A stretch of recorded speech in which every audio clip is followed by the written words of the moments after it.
बार बार अगर आपका घुटना लॉक होता है या अटकता है या उसमें से आवाज़ आती है, यहाँ तक कि उसका अगर दर्द नहीं जा रहा है, तो क्या आपको मेनिस्काई इंजरी तो नहीं है? अब ये कहोगे कि ये मेनिस्काई इंजरी क्या होती है? आज तक एसीएल इंजरी सुना था, लिगामेंट इंजरी सुना था, नी रिप्लेसमेंट, नी पेन सुना था। अब ये मेनिस्काई इंजरी क्या है? दोस्तों, मेनिस्काई वो शॉक अब्जॉर्वर्स होते हैं घुटने के, जो जब घुटना चलता है, ज़मीन पर पैर लगता है, उसका सारा शॉक अब्जॉर्व करते हैं और स्प्रिंग का काम करते हैं। वो हर घुटने में दो होते हैं, एक मीडियल साइड का, एक बाहर की तरफ का, जिसे मीडियल मेनिस्कस और लेटरल मेनिस्कस कहते हैं। अगर उनको आगे से और देखना है तो इनमें भी दो हिस्से होते हैं, एक आगे वाला और एक पीछे वाला। तो इनकी इंजरी होना, इसको मेनिस्काई इंजरी कहते हैं, जो कई बार आज तक इग्नोर होती जाती है या लोग डायग्नोस नहीं कर पाते हैं या लोग ऐसे ही कोई छोटा सा दर्द समझकर निकाल देते हैं। परंतु ऐसा करने से इनका दर्द बढ़ता है और मेनिस्काई इंजरी छोटी से बड़ी हो जाती है। आप कहोगे कि छोटी से बड़ी कैसे हो जाती है?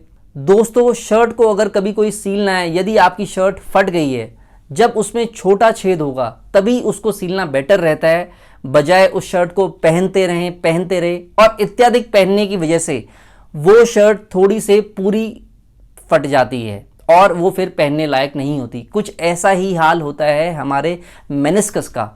अब आप कहोगे कि ये जो मेनिस्कस इंजरी अचानक अभी क्यों पता चल रहा है दुनिया को? दोस्तों, इसका श्रेय जाता है आजकल के इन्फ्लुएंसर्स को, जो लोगों को ये अवेयर करवा रहे हैं बार बार ये बता के कि आपके घुटने में मेनिस्काई होते हैं और वो टेयर हो जाते हैं। नहीं तो अब तक वो अनडायग्नोस जाते थे और लोग दर्द में रहते थे और वो लंबे समय तक आगे चलकर नी रिप्लेसमेंट पर नौबत आ जाती थी। तो कैसे होती है मेनिस्काई की इंजरी? दोस्तों, मेनिस्काई की इंजरी ज़रूरी नहीं है कि कोई चोट लगने की वजह से होती है। एक कॉज होता है डीजनरेशन, मतलब ओवर यूज, यानी कि बार बार अपना नी यूज करना या डीजनरेशन होना घुटने की, उससे भी मेनिस्काई इंजरी बहुत कॉमन है होना। और कई लोगों में जो ओल्ड एज के पाए जाते हैं उनमें घुटना घिसने के साथ साथ मेनिस्काई भी फटा हुआ मिलता है। तो सबसे पहला कॉज तो हुआ ट्रॉमा, यानी कि अगर कभी भी किसी को कोई चोट लगी, आमतौर पे नौजवान लोगों को या मिडिल एज लोगों को, तो उसमें लिगामेंट ना टूटकर आपका मेनिस्काई टूट जाता है और मेनिस्काई फटना दूसरा कॉज है हमारा डीजनरेशन। एक तीसरा कारण भी होता है जिसको कहते हैं डिस्कॉइड मेनिस्कस, मतलब मेनिस्कस जो बना है वो बना ही इस तरीके से है कि स्लाइट उसकी जो एनाटमी है नॉर्मल मेनिस्कस से अलग होती है, उसमें भी दर्द बाय बर्थ रहता है। तो ये तीन कारण बताए। अब आपको कैसे पता लगाना है कि आपको मेनिस्कस इंजरी है?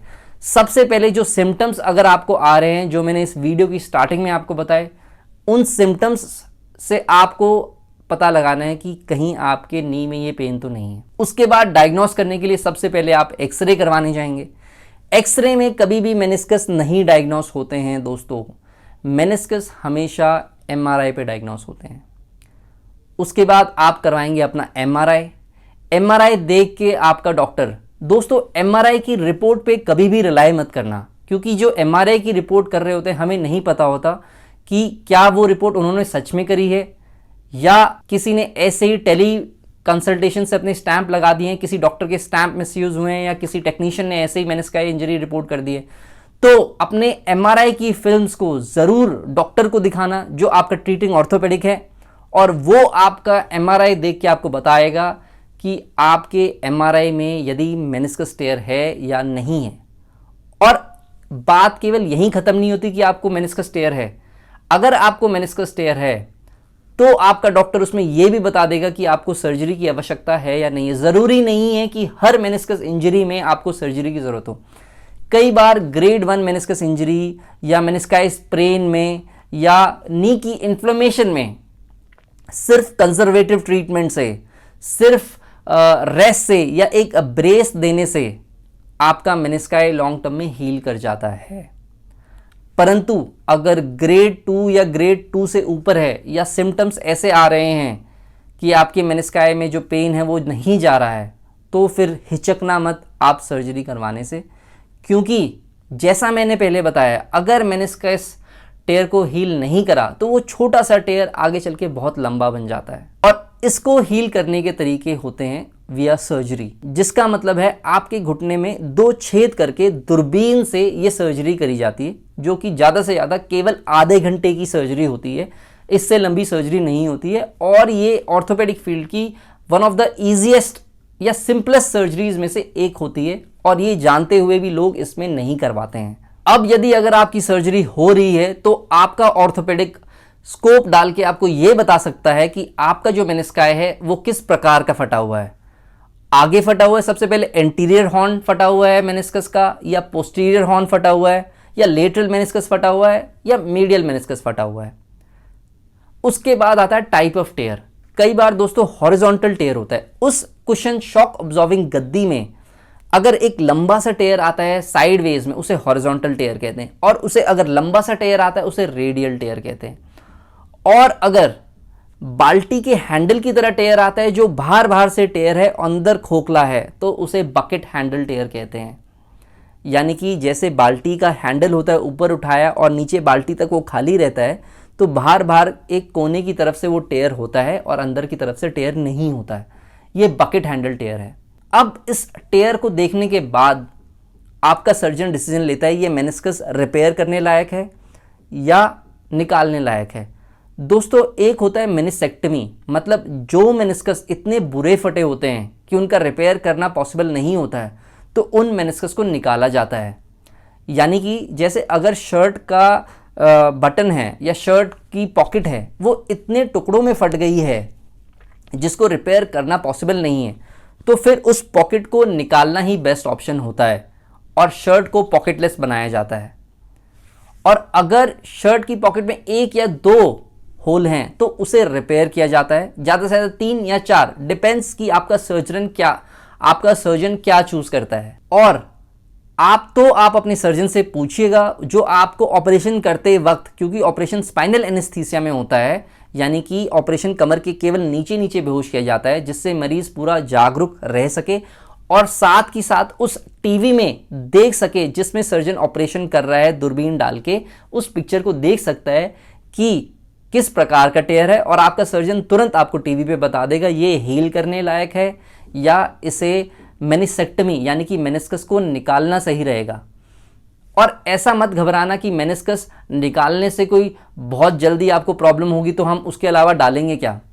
दोस्तों, कई बार टेयर इतना बड़ा होता है कि मेनिस्कस को निकाला जाता है, और जब मेनिस्कस को निकाला जाता है तो डीजनरेशन जो स्लाइट फास्टर रेट पे होती है, क्योंकि आमतौर पे हर घुटना डीजनरेशन या एजिंग के टूवर्ड्स जा रहा है, और ऐसे में मेनिस्कस नहीं होना उसको डीजनरेशन कॉज करता है। परंतु आप ये मत सोचना कि अगर डीजनरेशन की तरफ जा रहा है तो फिर मेनिस्कस रिपेयर ही करवाएं, क्योंकि अगर जूते में कंकर है तो उस कंकर को कई बार निकालना ही सही रहता है। अगर उसको ऐसे नहीं निकालेंगे तो लॉन्ग टर्म में वो उसको और डैमेज करेगा। तो ये चॉइस आपके सर्जन की होती है कि ये मेनिस्कस रिपेयर करने लायक है या मेनिस्कस निकालने लायक है। अब आते हैं टाइप ऑफ रिपेयर कि किस प्रकार से मेनिस्कस को रिपेयर करा जाता है। दोस्तों, कंपनीज हमें वो डिवाइस प्रोवाइड करवाते हैं जिससे मेनिस्कस को हील करा जाता है या टाके लगाए जाते हैं। 3 टेक्निक होती है दोस्तों। ऑल इनसाइड मतलब अंदर की अंदर ही उसमें टाके लगा दिए डिवाइस से और उसको निकाल लिया, और उस मेनिस्कस को जो फटा हुआ है उसको गैप को बंद कर दिया। दूसरा होता है इनसाइड आउट, मतलब अंदर की तरफ से बाहर तार निकालते हैं और मेनिस्काई जो फटा हुआ है उसको खींच के पीछे की तरफ बांध देते हैं, और जिससे वो गैप कम हो जाए। तीसरा होता है आउटसाइड इन, मतलब बाहर की तरफ से वायर डाला जाता है और अंदर की तरफ से बाहर निकाला जाता है, जिसके पीछे एक वायर अटैच रहता है या थ्रेड अटैच रहता है, जिससे आपके मेनिस्कस को क्लोज करा जाए। और ये निर्णय भी केवल आपके सर्जन का है कि किस प्रकार की विधि से वो हील करेंगे, परंतु हील करने के बाद वो आपको ज़रूर बता देंगे कि किस विधि से उन्होंने हील करा है। सबके रिजल्ट्स दोस्तों लॉन्ग रन में बेटर है, बट ये सर्जन्स चॉइस रहती है कि कौन से मेनिस्काई को किस प्रकार से वो हील करेंगे। अब आते हैं रिहैब। अब अगर आपकी एक सक्सेसफुल मेनिस्कस सर्जरी हो गई है, उसके केवल आधे या 1 घंटे बाद ही आपको आपके रूम में शिफ्ट कर दिया जाएगा और फिर रिहैब प्रोटोकॉल चलेगा, जिस पे मैं एक नई वीडियो बनाऊंगा, क्योंकि वो टॉपिक अपने आप में ही काफ़ी विस्तार है। परंतु आप तब तक चलना मत स्टार्ट कर देना जब तक आपके सर्जन आपको कहते हैं। अगर ये वीडियो पसंद आई प्लीज़ इसको लाइक करें और आपके क्या क्वेश्चंस हैं वो कमेंट में मुझे ज़रूर बताएं। बहुत बहुत धन्यवाद।